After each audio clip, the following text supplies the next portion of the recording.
It feels like superhero movies are, if not over, waning, right?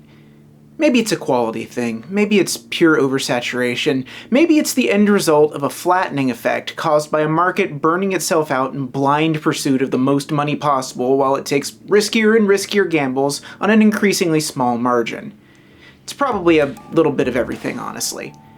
But in 1999, one film was doomed like Cassandra of Greek myth to have horrifying but accurate visions of our punishing future cinematic landscape that fell on deaf ears. Destined to be swept under the rug and mostly relegated to obscurity, and half remembered as a misguided and mediocre misfire you can most easily find at the bottom of Walmart's $5 DVD bin. Mystery Men is one of the most fascinating flops of the 90s. It was a jaw-dropping exercise in stylistic opulence that rivaled the very films it was parodying in terms of technical filmmaking, and marked the sole feature directing credit of Kinka Usher, a commercial filmmaker so successful that he used the money from directing commercials to design and build himself a $20 million mansion in Santa Barbara. It also features a cast that is so unbelievably stacked with comedy and acting talent that it should have made its budget back on star power alone. This car crash of talent comes together in a humanly funny film that floats along on a strange, unplaceable tone that's sharp, cynical, and self-aware without resorting to winking nerd cred callouts or pop culture gags. It's a screenplay that deftly balances biting satire with compelling drama to create a prescient takedown of the tropes of the superhero genre. Also, don't forget, it brought this song to the public consciousness. Hey now, you're an all-star, get your game on, go play. Yes, really, 2 years before Shrek. Take that, ogre, get out of my swamp.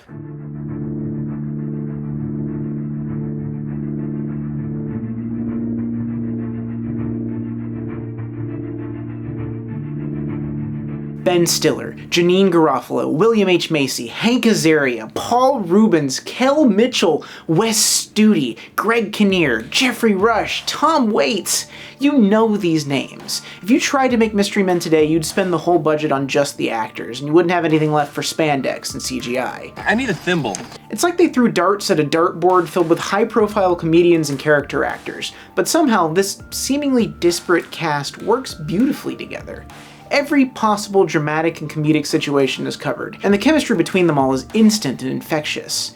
You know the history between these people, and it almost doesn't need to be said. You learn it through their interactions. It's a nice way to make a fantastical world feel inhabited and tangible. There's not a bad performance in this movie. Every actor has dialed in the humanity of their characters and can weaponize it for comedy or pathos in a way that feels authentic and charming. Stiller and Macy in particular are great at playing the broadest ranges of their characters, from goofy slapstick to achingly real regret and pain. I believe in you, Daddy. Roland, do not encourage your father. Stiller has always been surprisingly adept at playing the emotional seesaw of cynicism and wounded earnestness. I'd even go so far as to argue that Ben Stiller in aggrieved serio-comic mode is best Ben Stiller, and his performance here as Roy/Mr. Furious is as deep as it is goofy. My name's Roy, and I'm in a super amount of pain right now. Could you please leave me alone? It takes a razor blade to toxic masculinity and plays both sides of his tortured ego so perfectly. The character is trapped by the identity that's expected of him. He's constructed a prison of obligatory rage for himself. He believes it gives him strength, but it mostly just isolates him from his friends and humiliates him in front of his enemies. He learns to harness that rage and put it to effective, appropriate use, and it saves the day. William H. Macy's Shoveler has a gentle, earnest gravity. Hank Azaria's Blue Raja somehow manages to lean into the nearly impossible drift of making a confusingly broad sketch of a character into something relatable and sweet. The same goes for both Paul Reubens and Kel Mitchell, who managed to turn one-joke characters into real human beings. The real MVP of this movie, though, is Janine Garofalo. She was on her way to becoming a star, but this performance really cements it. The bowler is the ostensible hero of the movie, if you don't count the telekinetic ghost of her father, whose skull is shoved inside the bowling ball she carries. And she really is the total package here. She's funny, she looks cool, and her character has just the right amount of reflexivity to ground the world in something sarcastically real, but oddly endearing. Do you want to go back in the bag? Is that how we're gonna do it now? You make the rules. If you don't zip it, Jeffrey Rush is having a hell of a time in this too. He's chewing and digesting the scenery and gives Casanova Frankenstein a real slimy, scuzzy vibe, like a shag carpet from the 70s that never got washed. Also, what's a more iconic pairing than Jeffrey Rush and playing the flamboyant bad guy in a genre film that shouldn't work? Stick with me, Tony. Und you will dance again when I rule this town. It also doesn't hurt that Greg Kinnear is giving one of his best performances. Need a punchable face? A hateable good guy? Go find Greg. Don't stare at me. Lift your left arm. Flip it, you moron! Whoa. You're a moron! You're a moron! Flip the switch, flip it! He can switch from polished do-gooder to abusive executive so quick it'll make your head spin, and then catch you totally unaware with clueless cowardice. Aw, dang! That may be the best line read of his career right there. And then there's the 1-2 punch of Tom Waits and Wes Studi, two of the all-time best and most underrated character actors of their generation. My name's Heller. Say it with me. Heller. These are two guys you want in your movie at any cost. Two guys who fully lean into the goofiness of their roles by giving their performances 100% deadpan commitment. And why am I wearing the watermelon on my feet?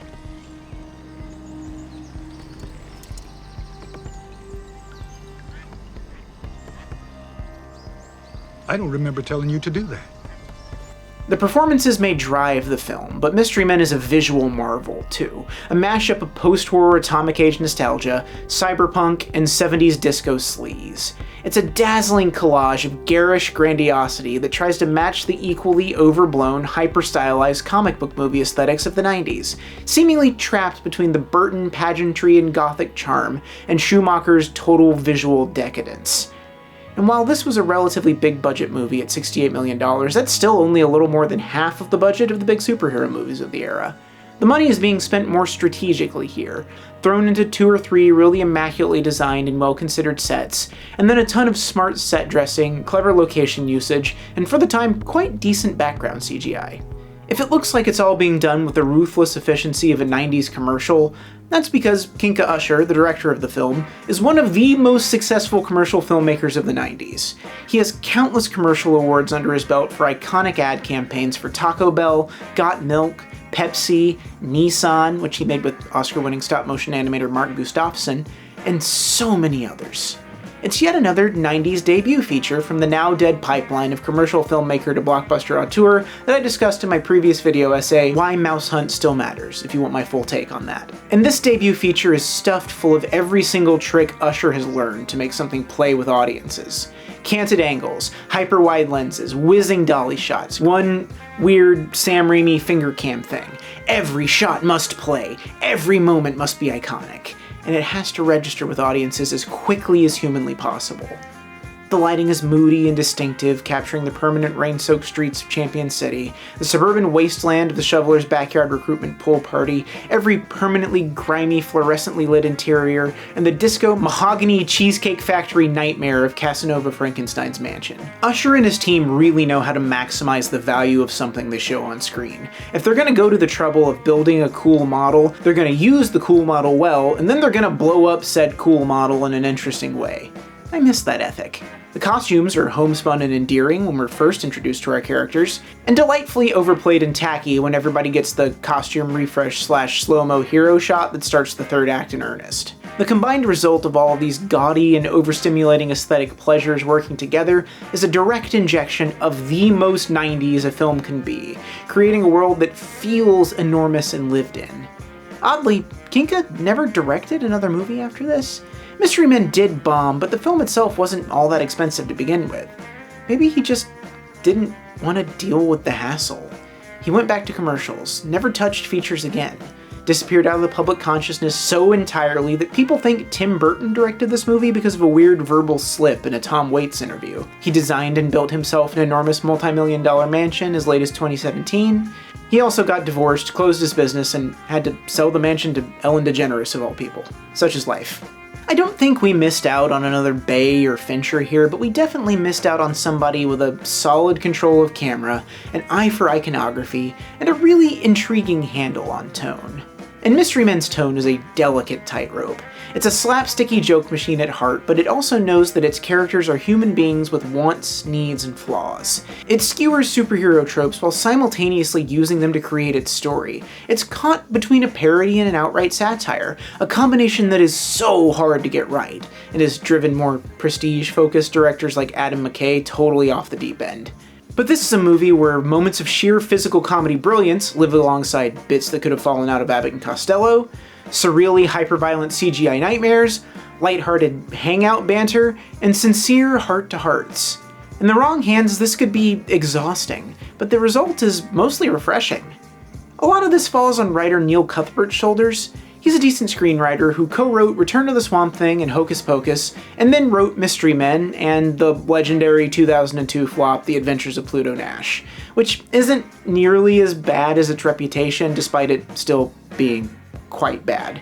After that, he was seemingly run out of Hollywood on a rail, which is a shame, because he has something here. The story of Mystery Men is an oddly resonant cry against a stagnant, corporatized media landscape, and it smartly centers its narrative around the outsiders, the D-list, the other guys, the wannabes.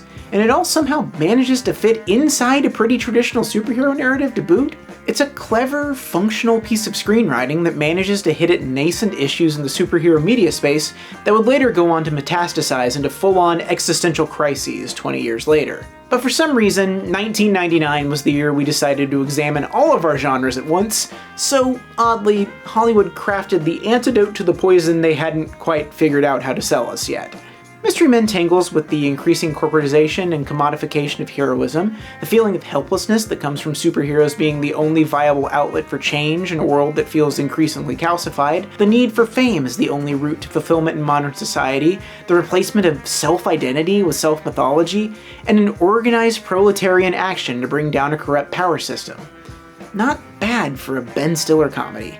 The heroes of Mystery Men aren't lonely gods or non-stop self-confident quip machines.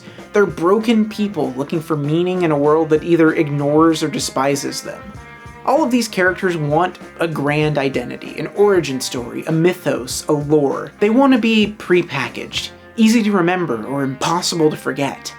The pool party scene, while a triumph of gags and one-liners, exemplifies this with its endless parade of complex backstories and over-elaborate secret identities. These lost souls are trying to make it, trying to be noticed, to be special, to be the one special hero that saves the day. But the film serves as a reminder that only collective action from motivated normal people can make a difference in the world. They have powers, sure, but their main power is cooperation and collective forward purpose. By training to work as a team and using their specific abilities to enhance the action of the group, they are able to save the world. Champion City is held in a perpetual state of low-level decay because Captain Amazing, the compromised corporate billionaire quote-unquote good guy, quite literally funds and manages the low-level violence and evil of the city to keep himself relevant. And this good guy, whose only real weapons are the status quo and the crumbling systems he helped chip away at, is ultimately brought down because he incorrectly assumes that evil also favors the status quo that made him comfortable, that they're two sides of the same parasitic coin. Not hard to connect the dots there. Sure, our bumbling heroes are the ones who end up actually killing Captain Amazing, though it could be argued his inability to communicate with normal people did that. But he wouldn't have been in that scenario in the first place if he hadn't, engineered Casanova Frankenstein's release from prison. So yes, while this film is mostly there to be a gag machine that lets its gargantuan cast of comedic heavy hitters knock easy pitches into the bleachers, it's also surprisingly heady. The rare Gen X-centered film that manages to come to a socio-political conclusion that isn't just, whatever man, it's all pointless. And maybe, just maybe, this is the template for moving forward in the superhero world. We don't need totemic gods solving our problems. Unless, of course, you're one of those weird Zack Snyder maniacs shouting into the void on Twitter with your paid blue checks, and there's just nothing I can do to convince you you're wrong. As superhero movies lean more into giant $200 million plus epics filled with either blank ciphers or warmed over sitcom characters to try to get people into theaters, look for the filmmakers who learned the lessons of Mystery Men. Look for someone like James Gunn, who imbues all of his characters with fragile, singular humanity. Look for Ben Edlund, whose 2016 reboot of The Tick, starring Peter Serafinowicz and Griffin Newman, is hands down the best Amazon Prime superhero comedy. I said what I said. And look to, well, Mystery Men. Give it another shot if it's been a while, especially on the shiny new 4K restoration Kino Lorber just put out. You'll be surprised what you missed in 1999, and what still rings true.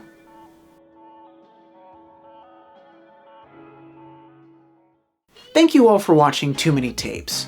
Please like this video, subscribe to my channel, and hit the bell icon to get updates for when I upload videos. What's your favorite superhero comedy? Let me know in the comments. If you want to help out a small YouTube channel, consider donating $1 or more a month to my Patreon. I spend every dollar you send me to help make the show look and sound as good as it possibly can, so thank you in advance for your patronage. It really goes a long way. If you donate $50 or more a month like Cammy, you are number 1. All others are number 2 or lower, and for that you get a movie recommendation. This month, if you're looking for a superhero movie, it's not really an obscure one, but prep yourself for this summer's biggest sequel by catching up on Spider-Man Into the Spider-Verse. What more can be said about this one? I recently picked it up on 4K Blu-ray and it melted my face off. It's gorgeous, hilarious, and so heartfelt. If you donate $20 or more a month, you're NATO kitsch, and you should probably put some shorts on if you want to continue fighting evil today. For $10 or more a month, you're a surprising Michael Bay cameo because you come out of nowhere and you're huge in the credits. And for $5 a month, you strike down evil with the mighty sword of teamwork and the hammer of not bickering, and you get early access to my videos. Thank you all again for watching, and I'll see you next time on Too Many Tapes.